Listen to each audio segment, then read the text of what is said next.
Bonjour les amis, excusez mon retard. J'étais en train de me laver les mains car je respecte toutes les consignes qu'on m'a dit. Popo, mon ami l'épouvantail, respecte aussi les consignes. Il y a du bon savon, il se lave les mains souvent, souvent, souvent. Là quoi? Ah, il me dit, oui, mais moi j'aime ça être dans ma décoration. D'accord, mais là je dois trouver mon sac à dos. Où est mon sac à dos? J'ai des voix qui devraient me dire qu'il est dans mon dos, mais mes amis qui respectent la distanciation sociale me l'ont dit. Mon sac à dos est dans mon dos. Tiens, mon pot de plante. Oui, je sais, il manque ta fleur. Je vais lui mettre sa fleur. Et je vais le débarrasser de mon sac à dos. Et voilà, ton beau bouquet de fleurs. Et voilà. Moi, je suis un magicien qui garoche les choses. Je ne suis pas vraiment un magicien, je suis un raconteur. Je suis venu ici pour vous raconter l'histoire de l'épouvantail bonhomme de neige. Avant, je vais sortir ma baguette magique de mon chapeau. Cette baguette sert à montrer les images et à faire un jeu, mais le jeu, on ne le fera pas parce que... Et à chaque fois que je fais... On ne fera pas le jeu parce qu'on manque de temps. Chaque fois que je vais faire ça, je vais tourner l'image. Bon, et je commence mon histoire. Il y a très longtemps, avant les cellulaires, avant les faux micro-ondes, avant les ordinateurs, dans un petit village vivait M. Moustache le Grand. C'est lui, c'est M. Moustache, il est grand, vous voyez, il est plus grand que tout le monde, et il a une grosse moustache. M. Moustache le Grand était un homme sympathique, fort travaillant, et en plus, il était le fermier du village. Tout le monde l'aimait. Donc, c'est à lui qu'on demanda un jour s'il pouvait construire une école. Parce que les 1, 2, 3, 4, 5, 6. Non, 1, 2. Les 6 enfants. Les 6 enfants du village, c'est ça, 6? Quoi? Non. 6. Ah, 6! Les 6 enfants du village devaient marcher 10 kilomètres. Quoi, c'est encore 6? Ouf, c'est pour ça qu'il fallait construire l'école. Il fallait marcher 10 kilomètres pour aller à l'école. Alors, M. Moustache le Grand, qui aimait beaucoup les enfants et qui était fort sympathique, comme je l'ai déjà dit, décida de dire oui. Et en plus, il a dit, je vais construire l'école au bout de mon champ. Comme ça, chaque fois que les enfants vont aller à l'école, je vais pouvoir les voir. Et là, premier changement d'image.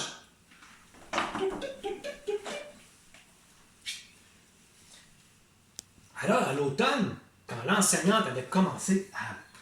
Bon, on voit l'école ici au bout du champ. Quand l'enseignante avait commencé à enseigner aux 6 enfants du village les mathématiques, parce que vous avez vu, M. Papillon, ça c'est moi, j'ai oublié de me présenter là. Bonjour, je suis M. Papillon. Alors, M. Papillon aurait dû apprendre à compter mieux. Et il apprend les mathématiques, la géo, le français, et faire de l'éducation physique, c'est très important, bouger. Surtout dans ces temps qu'on reste à la maison, il faut bouger quand même. Alors, M. Moustache le Grand regardait les enfants traverser son champ. Mais il était moins heureux de voir comme à chaque automne, les corneilles, une arbre de corneilles, envahir ses champs et manger toutes ses récoltes. Alors, il eut une idée. Il dit, je vais me construire un épouvantail. Alors, il se mit à construire l'épouvantail. 2 jours de pluie, parce qu'il mouillait là dehors, fait qu'il ne pouvait pas aller dans son champ. Alors, il construit l'épouvantail, il lui posa des bras, des jambes, une tête horrible, parce qu'il voulait faire peur au corbeau. Il était tellement fier de son œuvre qu'en pleine nuit, il se leva et...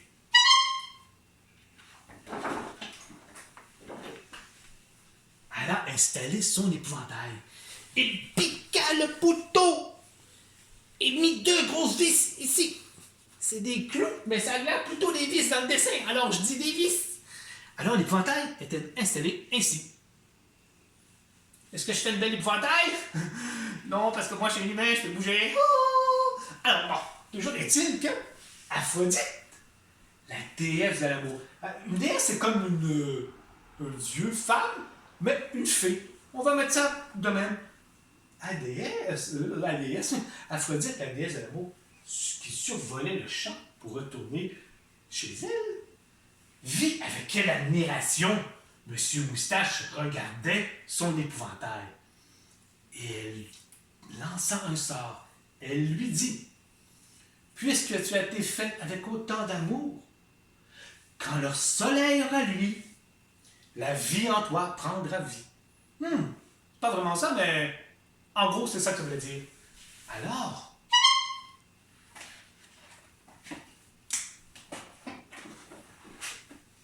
quand le soleil pointa le bout de son nez, on voit pas le soleil.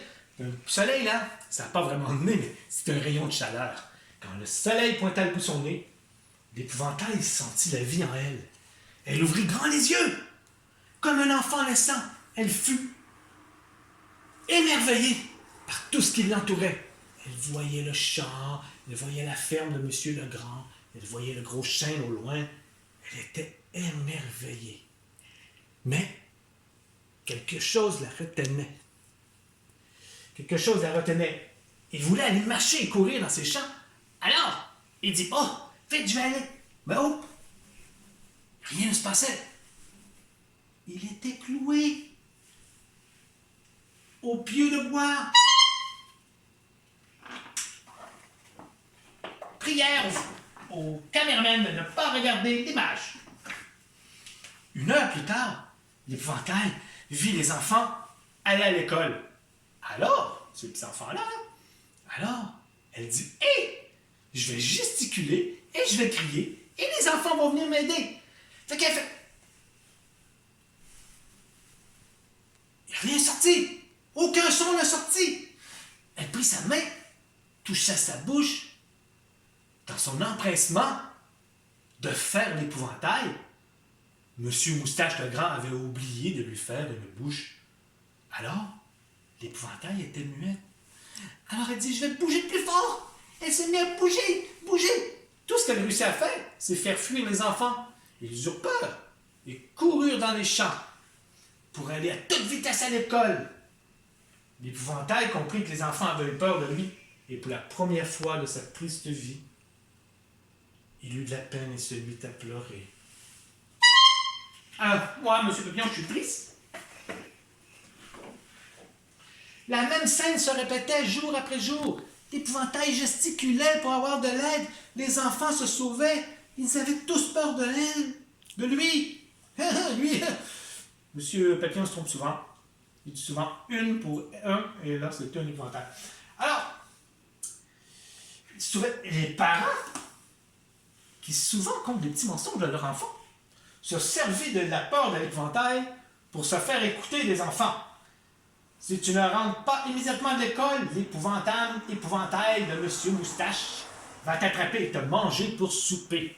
Ouh! Quand tes enfants allaient se coucher, si tu ne vas pas te coucher quand maman te demande, l'épouvantail va t'enlever. Regardez, imaginez l'épouvantail bien plus épouvantable qu'elle était. Alors les enfants avaient peur. Pour sa part, M. Moustache était très fier de son épouvantail parce que non seulement il n'avait plus de corbeaux dans son champ, mais les petits voyous des autres villages qui venaient de temps en temps faire la fête dans leur village pour faire des mauvais coups ne venaient plus. Ils avaient tous peur de l'épouvantable épouvantail. Et là,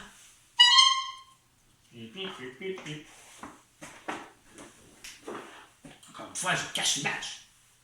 Quand l'hiver arriva, l'épouvantail avait arrêté de se débattre. Je vais placer ce personnage-là qui regarde pas. Sois attentif! Alors, quand l'hiver arriva, l'épouvantail avait arrêté de bouger. Elle n'avait plus aucun espoir. Alors, il n'avait plus aucun espoir. Alors, Aphrodite, qui repassait encore par là, parce qu'elle venait de voir Madame Noël, elle avait été voir Madame Noël avec son ami Éole. Éole, il est gros et fort et puissant. Lui, c'est le dieu du vent. Il souffle très très fort. Et elle, c'est encore notre déesse de l'amour.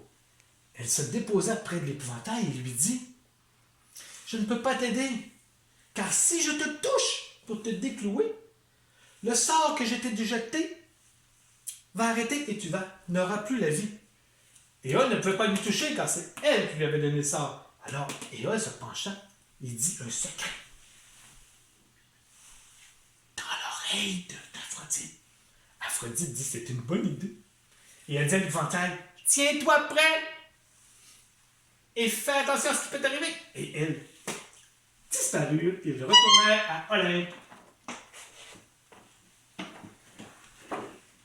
Cette nuit-là, le village et la ferme de M. Legrand subirent une violente tempête.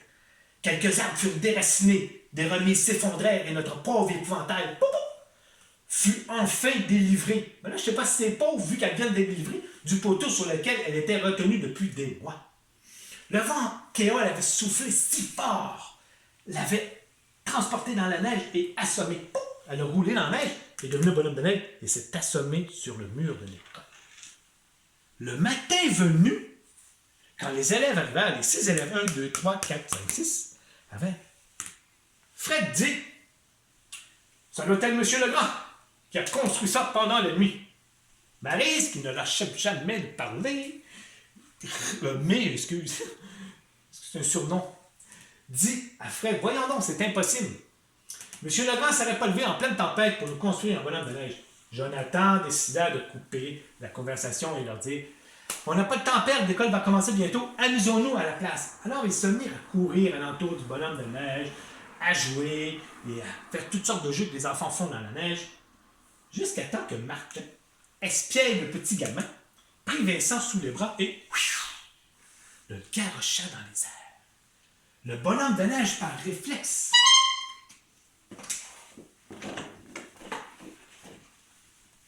ouvrit les bras et l'attrapa. Il le lâcha aussitôt. Tous allèrent se réfugier derrière Fred, qu'ils considéraient comme le plus fort de l'école, parce que c'était le fils du forgeron. Dans leur tête, forgeron fort, fils fort. Alors, ils étaient tous cachés à l'arrière de lui. Fred leur dit, s'il aurait voulu lui faire du mal, il nous en aurait fait avant. Mais, il s'approcha quand même lentement du bonhomme de neige. Il leur dit, avez-vous déjà vu un bonhomme de neige faire du mal à quelqu'un? Non. Alors il s'approcha et tendit sa main au bonhomme de neige et lui dit, on est tous tes amis. L'épouvantail ne comprenait rien. Et c'est pour ça qu'il se tourna la tête et vit son reflet dans le miroir, dans la vitre de la porte. Alors il sut qu'il était un bonhomme de neige. C'est pour ça que les enfants jouaient alentour. Alors il s'approcha de la main et lui ici leur serra la pince. Tous furent contents.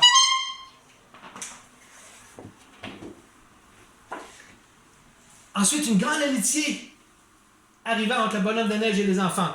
Il jouait avec les garçons à se lancer des balles de neige. Il marchait dans le bois des heures de temps avec Kat, ça c'est Kat, et ça c'est May.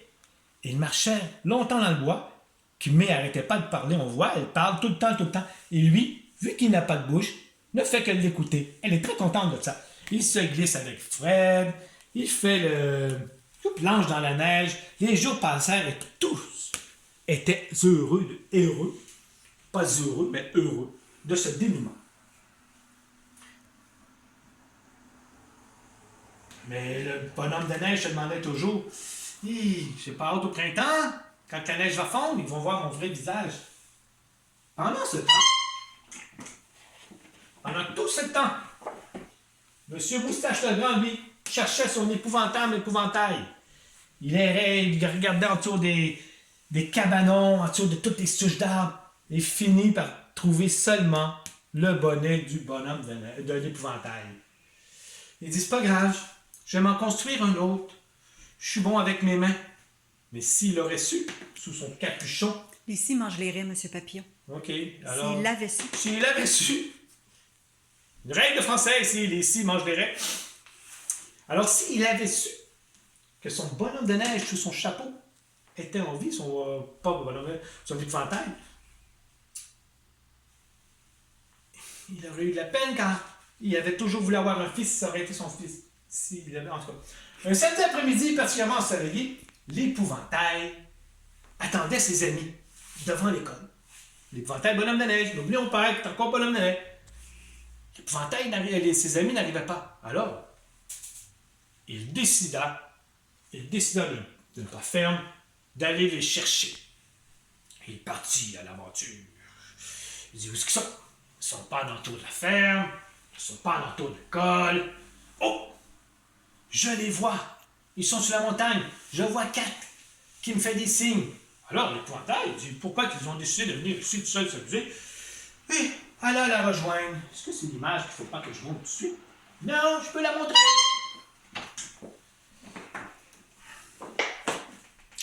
Est-ce que vous me laissez une pause pour boire de l'eau? Oui, Monsieur Papillon. Encore, parce que j'ai soif. Regardez bien.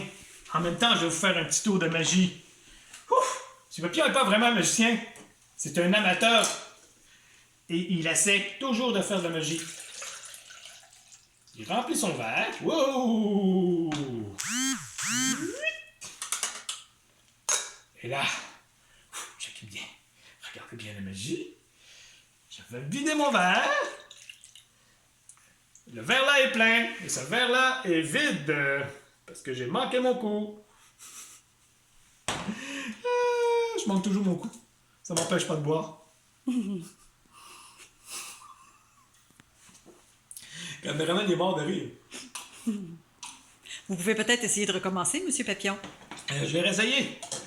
Je vous dis, j'ai réussi une fois sur deux. Alors, cette fois-ci devrait être la bonne. Ouais, je pense bien que oui. C'est ridicule. Attendez. Ah, ouais. Allez, je viens de boire, j'ai plus vraiment soif. Ah, on voit encore que mon verre est plein. C'est qui a soif? Ah, monsieur le caméraman, buvez. Monsieur le caméraman qui est une femme. Oh, regardez.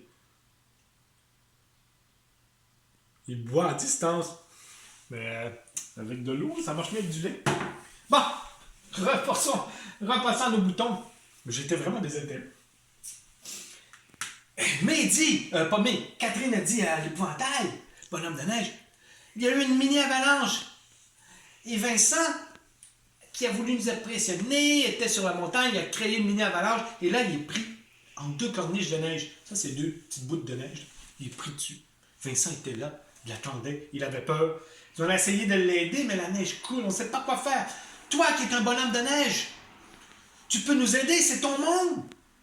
L'épouvantail dit, dans sa tête, il se dit, je suis pas un vrai bonhomme de neige, je suis un épouvantail, c'est pas mon monde.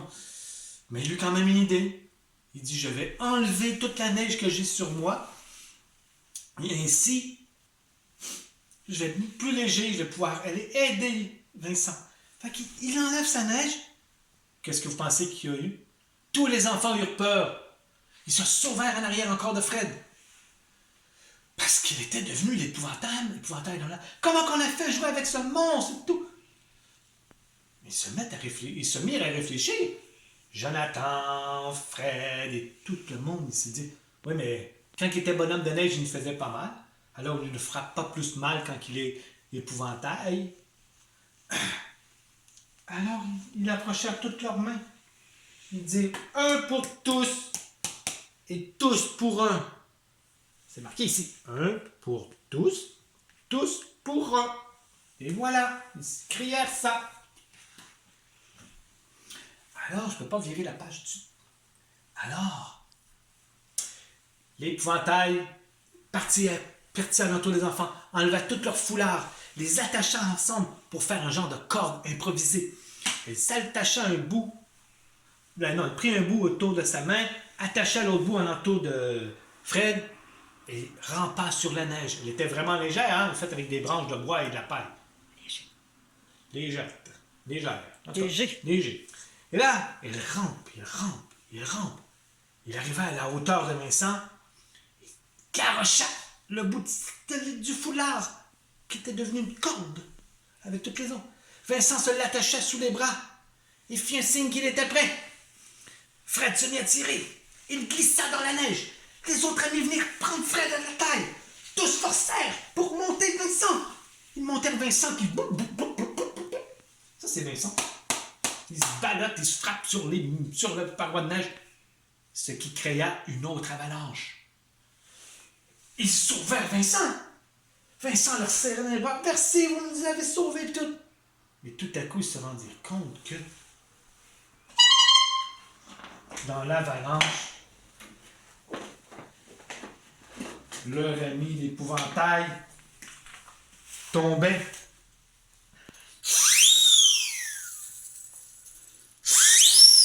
Ça tombe longtemps, hein? C'est creux. Et elle s'écrasa il s'écrasa dans le fond.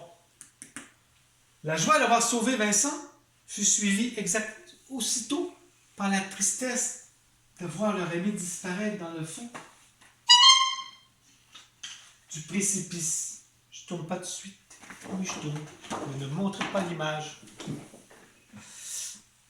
Après avoir pleuré des jours leur ami l'épouvantail, bonhomme de neige, les enfants décidèrent de parler à leurs parents.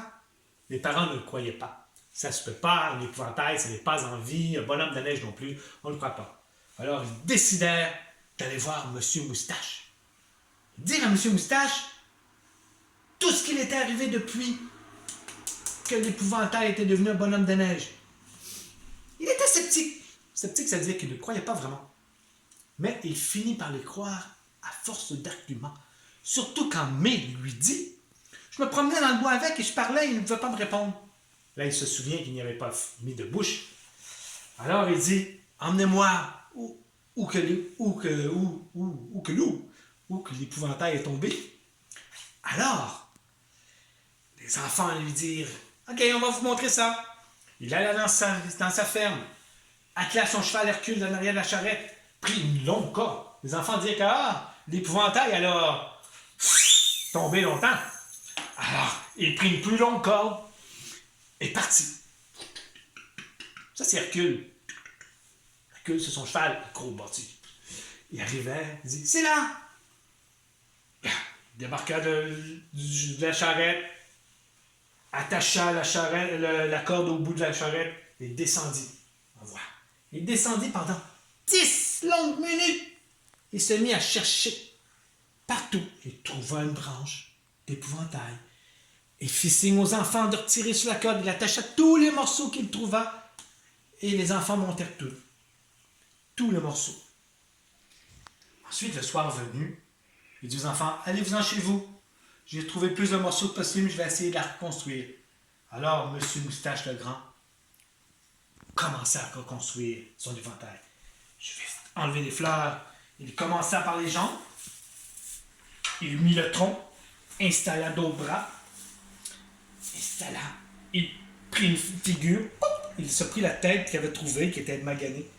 Il lui mit des beaux yeux, des plus beaux cheveux. Il essayait de la faire moins épouvantable. Et là, il se souvient, c'est vrai, mon épouvantail n'a pas de bouche. Qu'est-ce qu'il pourrait faire? Office de bouche, ça veut dire prendre la place de la bouche. Il se souvient que sous son atelier, sous son bureau d'atelier, il y avait la petite harmonica de son grand-père. Alors, il prit l'harmonica et l'a mis à la place de la bouche. Ensuite,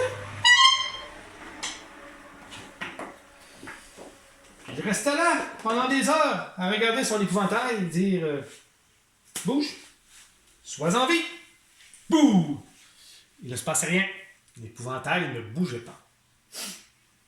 Alors il dit c'est pas vrai, il ne doit pas être en vie. Il décida d'aller se coucher, triste, car il aurait aimé ça avoir un fils.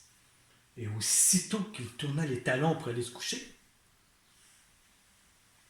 une voix lui crie, une voix. Merci beaucoup, monsieur. La voix sortait de l'harmonica. Et elle sonnait comme une douce musique. Non, ne me remercie pas. Je ne suis pas responsable que tu sois en vie. Et je ne sais pas par quel mystérieux hasard tu es en vie, mais je suis très heureux. Il avait la voix avec des sanglots. Il était tellement heureux qu'il... Et là, l'épouvantail, il se questionnait, là, ça faisait longtemps qu'elle se demandait. Il dit, est-ce que j'ai un nom? Et quel est votre nom? Lui, je m'appelle Moustache, mais toi, je ne sais pas quel est ton nom. Il dit, mais puisqu'à chaque fois que tu parles, ça fait une douce musique, je vais t'appeler Mozart. Mozart, c'était un grand compositeur. Ça fait bien longtemps, plus longtemps encore qu'à l'époque de M. Moustache. Mais l'épouvantail ne le connaissait pas, mais ça ne le dérangeait pas. Elle était heureuse d'avoir un nom. Alors, là, il n'y a pas d'image. Ça, vous allez être obligé de m'écouter. Ça, c'est pas que mes images tombent. Alors, il appelait Mozart et il parlait presque toute la nuit. Au moment même où il décidait d'aller se coucher, un gros brouhaha vint par dehors. Un brouhaha, c'est du bruit. C'est quand vous êtes dans un stade à regarder un match de soccer ou dans une arena de football, vous attendez, c'est sans brouhaha. Alors, M. Moustache le Grand se mit la figure par la fenêtre et dit « Oh, si tous les gens du village sont réunis, il sortit. » Et il savait pourquoi que les gens étaient là. Il n'y avait pas de trompette, il fait « Mesdames et messieurs, voici celui que vous attendez depuis longtemps. » Hey, je suis rendu bon. OK. Voici Mozart, l'épouvantail. Mozart sortit la tête. Elle était timide. Il était timide, il n'avait jamais vu autant de monde. Alors il sortit la tête et dit « Bonjour, je suis Mozart, l'épouvantail. » Quelle ne fut pas la surprise de tous les gens du village. Un épouvantail qui parle et blablabla, on n'a jamais vu ça, c'est impossible. Mais devant leurs yeux, ils finirent par croire que c'était vrai, que les enfants n'avaient pas menti. Là, l'épouvantail leur dit « Je sais que je suis différent de vous, mais puisqu'il n'y a pas deux personnes identiques, à part les jumeaux identiques, et que chacun d'entre vous est unique, mais les jumeaux identiques sont quand même uniques, je vous demande de m'accepter dans mes différences. J'espère que de tout mon cœur de paille, que vous allez vouloir apprendre à me connaître. » Puis, regardant la foule, il ajouta « Et je souhaite que vous cessiez d'avoir peur de moi. » Tous hochèrent de la tête pour signifier qu'ils étaient d'accord. Parce que tout le monde est différent. Tous les gens sont différents l'un de l'autre. On est de toutes les nationalités, de toutes les races, de tout, la couleur de peau. On parle toutes des langues différentes. Mais on est tous uniques et on peut tous devenir des amis. Alors, tout le monde acceptèrent avec joie et dit oui, nous allons t'accepter. À ces paroles remplies de musique, parce que lui, quand il parle, les enfants se souviennent du temps où il ne l'aimait pas, parce qu'il était épouvantail et eux se sentirent coupables. Mais maintenant, il accepterait tout le monde.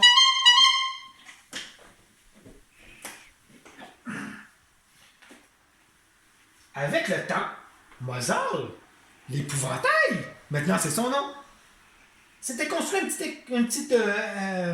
un magasin de musique où il vendait des instruments de musique. Et en plus, il dirigeait la chorale de l'école. Parce que quoi de mieux que quelqu'un qui parle en musique pour diriger la chorale de l'école? Alors tout le village était heureux, tout le village l'avait accepté, tout le monde était heureux. Aphrodite qui passait par là, je crois vraiment que c'était son chemin favori, parce qu'elle passe souvent au-dessus du village. Aphrodite, la déesse de l'amour qui passait par là, était très très heureuse qu'elle avait réussi son miracle. Elle jubilait de satisfaction. Jubilait, ça c'est très très content. Et par-dessus tout, M. Moustache le Grand s'était fait un fils. Même s'il était très très différent, il l'aima de tout son cœur. Merci. Ce fut un conte de M. Papillon. Un autre suivra dans quelques temps. J'attends que les images soient dessinées. Et j'espère que vous avez apprécié, mais quand vous lisez, c'est sûr plus long. Car moi, je l'ai compté en accéléré. Merci beaucoup. Et n'oubliez pas, respectez les consignes, lavez-vous les mains, la distanciation sociale et restez à la maison. Merci. Et bonne journée.